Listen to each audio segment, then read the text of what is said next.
আসসালামু আলাইকুম ওয়া রাহমাতুল্লাহি ওয়া বারাকাতুহু। ইন্নাল হামদুলিল্লাহি ওয়াস সালাতু ওয়াস সালামু আলা রাসূলিহিল কারীম, আম্মা বাদ। সম্মানিত বন্ধুগণ, দূরের এবং কাছের যারা আমাকে দেখছেন, সকলকে আন্তরিক মোবারকবাদ। আজকে আপনাদের সামনে যে আমলটা বলতে যাচ্ছি, সেই আমলটা হলো দুশমন থেকে হেফাজতের শক্তিশালী আমল। আমাদের বিভিন্ন ধরনের শত্রু থাকে, বিভিন্ন ধরনের দুশমন থাকে।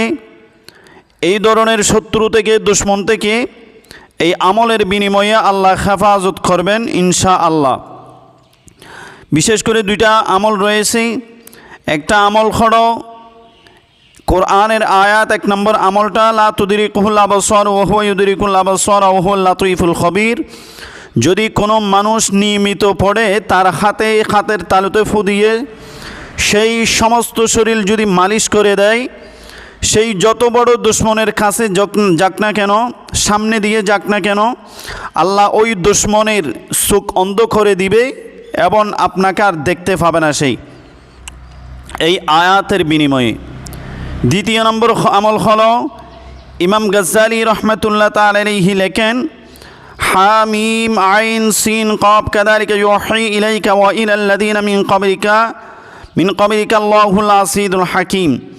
ইমাম গাজ্জালি লেখেন, এই আয়াত দুশমন থেকে হেফাজতের জন্য অতি উত্তম একটা আমল।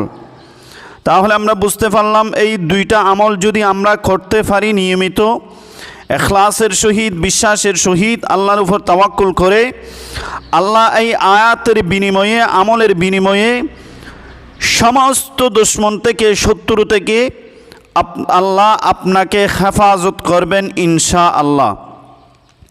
সম্মানিত ভিউয়ার্স, এই ধরনের ভিডিও পাইতে রুহানিয়ত তদবির শিক্ষা কোর্স চ্যানেলটি সাবস্ক্রাইব করে পাশে থাকা বেল আইকনটি ক্লিক করে দিবেন, পরবর্তী ভিডিও যাতে সর্বপ্রথম আপনার কাছে চলে যায়। আসসালামু আলাইকুম ওয়া রাহমাতুল্লাহি ওয়া বারাকাতুহু।